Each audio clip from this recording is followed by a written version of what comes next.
Viidiyoon guyyaa har'aa jechuudha baay'ee kan nama gammachiisuu fi jireenya Ruutaa fi jireenya Abrahaam inni ijaaraa inni deebisa jedhamee kan yaadamudha. Ashamaa akkam jirtu hordoftoonni Qiddoo YouTube marti keessan Qiddoo YouTube subscribe like gochuudhaan ilaaluu eegalaa isiniin jira. Egaa Ruutaan abbaan erga mucaasaa argee tureetu jira. Anis immoo guyyaa har'aa isaanii agarsiisuudhaaf dhufee jira. Garuu immoo itti hin himne jechaadha kan ishiin turte jechuudha. Haa ta'u malee egaa yeroo balbala rukututti yeroo balbala jala saaqutti inni jechuudha. Yeroo inni fuudhee harkaa mucaa hammatu dhugaa dubbachuuf garaa kootu na hammaati jechuudha. Maaliif wallaalummaa yookiin immoo hiriyaa badduu kana ooluudhaanii egaa yeroo ammaa kana yeroo gammachuu yeroo jaalala dhala isaanii jaalala walii illee itti mimmi'eeffatanii dhabanii kallattiilee garaa garaadhaan egaa wanta ta'aa jiru isuma argaa jirrudha.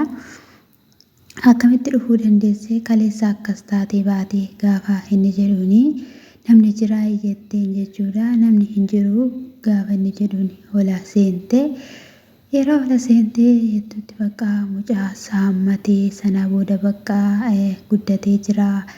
Ishiinis immoo yaaddeettamiti jettee jechuudha. Anaanaaf hin galle yaadni kee karoorri kee maalumaadha jechaanii ture maalan balleessee edaan mucaa sii fideef immoo jennaanii ati maalidha maqaan isaa oolmaa jedhanii hin xumurre miti jedheen jechuudha. Heeyyuu jennaanii ani mucaa edaan sii fide sitti hin tolle jennaan natti toleera garuu immoo haalli kee naaf hin galle uumaa isaayyuu natti mi'aa hin jiru kanii egaa inni jedhe jechuudha. Ishiinis mucaa keenya waliidhaan ni guddifannaa mucaan keenya immoo araarsaadha jechaanii turte. Kuni maalloo araarsa jennaan amma yeroo xiqqoo dura hin haasa'an turre jechaa turte jechuudha. Hin kolfallee hin dubbatallee jechuudha. Ishiinis immoo mucaan keenya attiifidha jettee jirti jechuudha.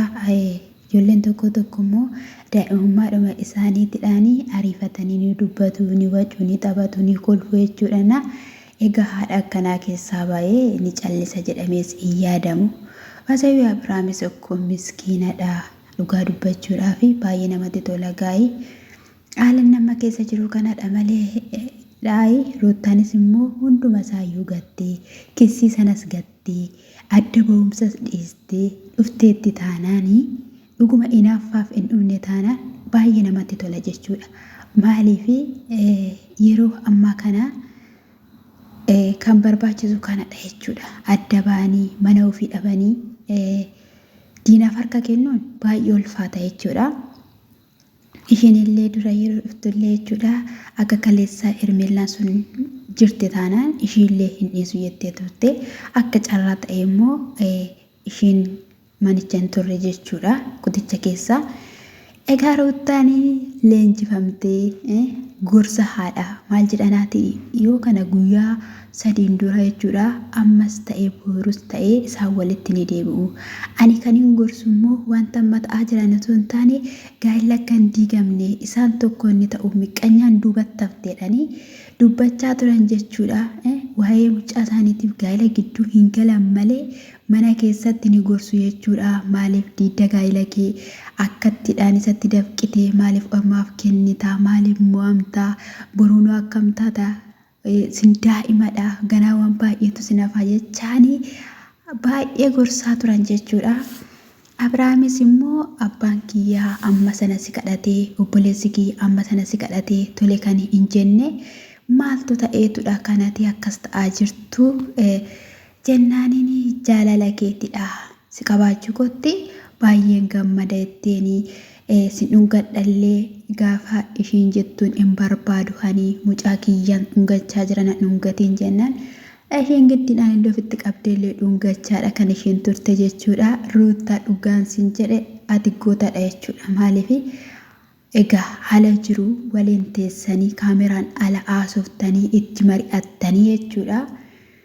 kana qabattee dhufteetta taanaan baay'ee gaariidha jechuudha. Dhugaa dubbachuudhaaf baay'ee simboo qabaattee namatti toltu mucaan naammatteettu bakka wal biratti argan jechuudha. Dhugaa nan beeku jechuudha. Akka kootti yoo isinitti dhagahamee jiraateera ta'enna gammachuudhuma warraan kan ka'e bakka yeroo adda babbaanii adda faca'anii jedhan oma namatti hin tollu jechuudha. Akka waan kunoo waliin jiraatanii waliin nyaatanii wayii akkasumatti fakkaate dhugaa dubbachuuf nan gammade bakka hangana kan hin jedhamne. Egaa isheenis immoo kootu dhaabadhuuti sittiin himaa mucaa lafa kaayetii jechaanii turte. Mucaa lafa kaayee ishinatti meenaan akkana siqeetteenii turte jechuudha. Gaa'ii ishiin jaalalumaan ofitti sissitee ala jiru hundumayyuu mariisisuudha kan ishiin barbaadde.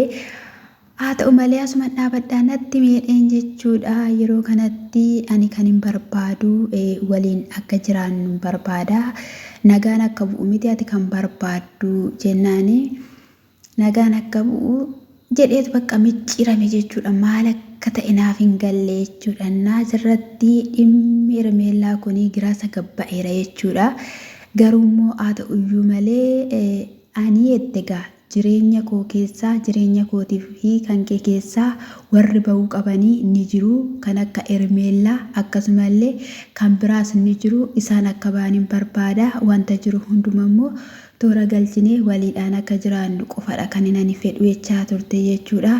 Inni bakka achitti akka bakka jira mitiiree gaaffiitti ta'eera jechuudha. Maaliif dubartiin akkasittidhaan naaf afarramamu ani sarara adda bahuun qabaa. Isa faana jiraachuu hin fedhu jaan argaa saayyuu jechaa kan turte sana hundumayyuu dhiiste akkamittidhaan amma wajjiniin jiraanna iddoo tokkotti deebina jetti kan jedhu gaaffii keessa isaatti uumeera. Sababa Hermeellaatiin inaaffarraatiin kan ka'edhas jedhee kan yaadus ni fakkaata jechuudha.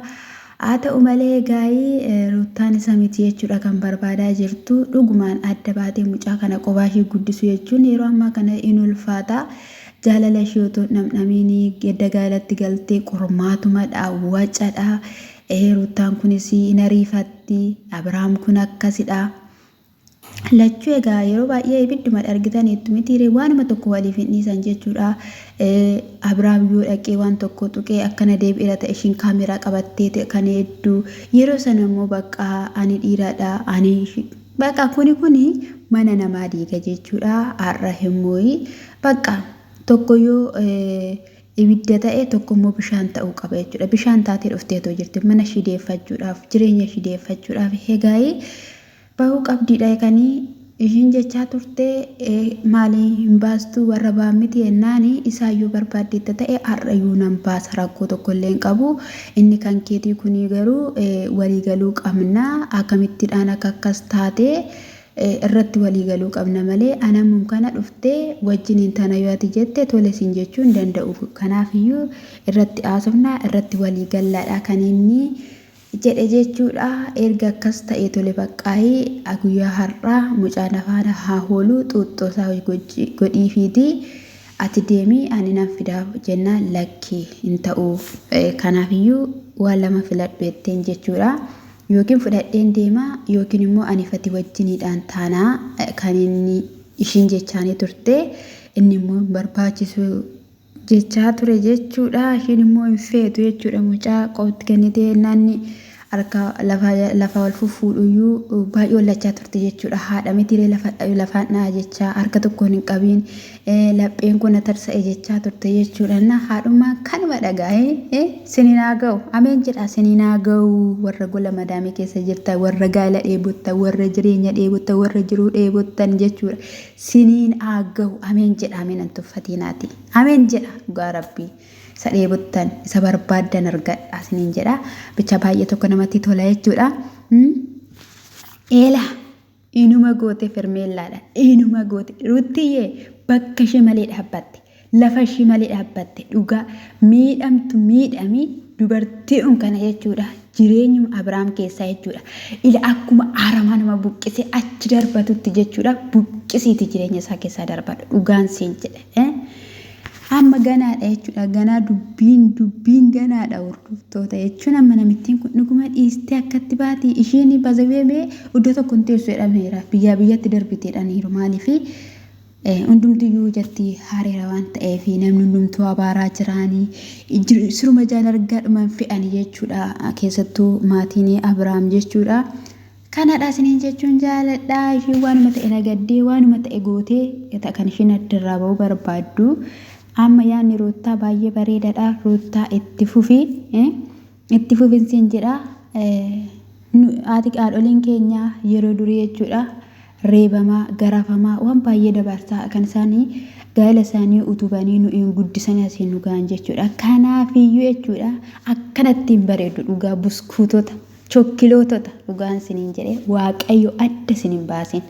Ishiin iyyuu jetteetti diina koo qaanessuun barbaada jetteetti bakka diina koo qaanessuun yeelleessuun barbaada of kennuun qabu jetteetti jechuudha. Baay'ee namatti tola. Abrahaam immoo xiqqoo ishee waan rakkinni bayii akka jirtu ta'uu jira. Isa kanammoo jechuudha waaqayyo jechuudha deebiitti laatee gaa'elli kun akka inni dhaabatu akka waaqayyo taasisu abdii guddaa qabna. Isiniin jechuun jaaladhamee warri gammadame laayikii keessan koomentiidhaan jechuudha chaap godhamee warri gaa'ela kan diigamne gaa'ela kan sochoone barbaadan kaanshillee jechuudha gaa'ela kan qinixxifamu barbaaddi fi warra 66dha isiniin jedha guddaan sin jaaladha guddaan sin kabaja ani lammiiwwan keessan qimamee mana madaamii isiniin jedha aniyyuu baay'een gammade simmeetaawwiin ta'edha akkatti simmeetaawwii ta'u.